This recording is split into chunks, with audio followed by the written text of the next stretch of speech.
Exercise 1.2 का question number 1 है कि prove that root 5 is irrational. हमें प्रूव करना है कि रूट 5 क्या एक इरेशनल नंबर है, यानी अपरिमेय संख्या है।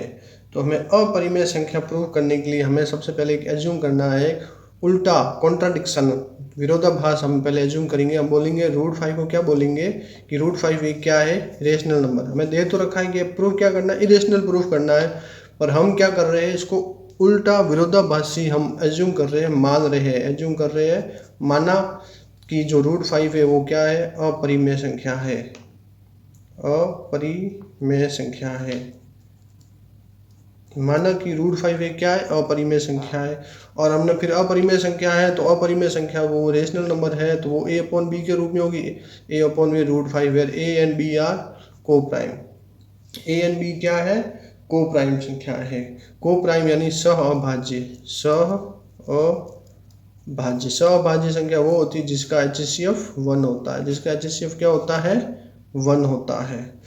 ठीक है, ले लिया। अब a क्या है, रूट 5। a की वैल्यू हमने निकाली, क्या, a की वैल्यू हमने निकाली a इक्वल्स टू रूट 5। इसको हमने दिया समीकरण नंबर 1। अब हम दोनों साइड में क्या कर रहे हैं, वर्ग कर रहे हैं। दोनों साइड में क्या कर रहे हैं, वर्ग कर रहे हैं। वर्ग कर रहे हैं तो रूट 5 बी स्क्वायर और ए स्क्वायर, स्क्वायर होगा तो रूट 5 का 5 रह जाए, बी स्क्वायर का भी ए स्क्वायर। अब हमें यहाँ पे क्या, अब इससे पहले वाले वीडियो में एक थ्योरम बता चुका हूँ, यदि किसी नंबर का, यदि कोई नंबर किसी नंबर के वर्ग को विभाजित करता है तो उस नंबर को खुद को भी विभाजित करेगा।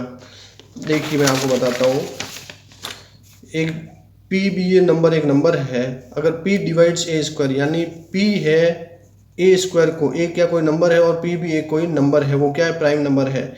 अगर p उस नंबर को डिवाइड, स्क्वायर के नंबर डिवाइड कर रही है तो वो उसके खुद नंबर को भी डिवाइड करेगा। ये थ्योरम है।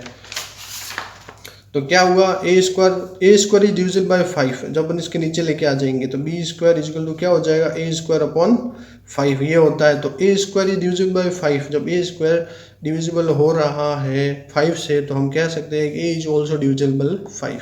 हमने इसको दे दिया समीकरण 2।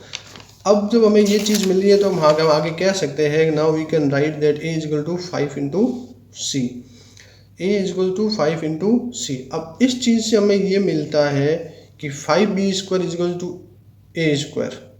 तो यानी ये हो सकता है a equals to 5 into something, 5 into something कुछ भी होगा वो a के बराबर होगा। 5 इंटू समथिंग कोई भी इंटीजर संख्या लेनी है तो हमने ले लिया क्या, c ले लिया। हमने देखा a इक्वल्स टू 5 इंटू सी, तो ये क्या हो गया, c इज एक इंटीजर है, c एक क्या है, एक पूर्णांक संख्या है। c क्या एक पूर्णांक संख्या है। तो हमने समीकरण 1 से बताया कि रूट 5 a की वैल्यू हमने समीकरण 1 से ली, यहाँ लिख the root 5b equal to 5g। हमने दोनों तरफ क्या कर दिया, स्क्वायरिंग कर दी, यानी वर्ग किया, दोनों तरफ वर्ग किया। ये root 5b square 5b square equals to 25c square. जब b की वैल्यू क्या आई, 25c स्क्वायर बटा 5, b square is equal to 5c square, b square is equal to क्या आया, 5c स्क्वायर। अब यहाँ पे हम यही कह सकते हैं b square is divisible by 5, क्या है, बी स्क्वायर डिविजिबल बाय 5, मतलब बी स्क्वायर 5 से पूर्णतः विभाजित हो रहा है, और b is also divisible by 5, मतलब b भी 5 से विभाजित हो रहा है। अब समीकरण 2 ये वाली 5b square equal to a, और समीकरण 3 b equal to 5c square. समीकरण 2 या 3 से हम कह सकते हैं कि a और b का एटलीस्ट, यानी कम से कम 5 उसका क्या है, कॉमन फैक्टर है। कम से कम एक 5 फैक्टर है, एटलीस्ट कम से कम 5 उसका एक कॉमन फैक्टर है, यानी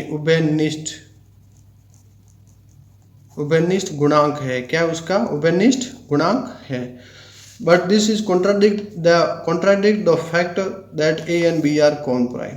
पर हमने तो शुरुआत में क्या बोला है कि a एंड b आर क्या है, को प्राइम बोला है, पर हमारे जो रिजल्ट आए उसमें हमने बोल दिया कि a और b के क्या है, एक फैक्टर है, वो क्या है 5। पर हमने तो बोला है a और b क्या है, को प्राइम है, यानी उसका सिर्फ एक ही फैक्टर होगा, वो होगा सिर्फ 1। पर हमने यहाँ बता दिया 5 भी उसका फैक्टर है, तो वो पॉसिबल, इसलिए ये हमारा कॉन्ट्राडिक्ट हो गया, यानी विरोधाभास हो गया। क्या हो गया, विरोधाभास हो गया कि ए और बी को प्राइम है। ये हमारी बात उल्टी हो गई। हमने बोला शुरुआत में ए और बी क्या है, को प्राइम है, बट ये हमारी बात उल्टी हो गई है, ऑपोजिट हो गई है।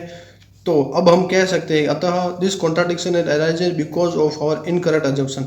अब जो ये कॉन्ट्राडिक्शन जो ऊपर आया है कि रूट 5 एक, हमने माना है कि रूट 5 एक रेशनल है, पर ये हमारा उल्टा आ गया।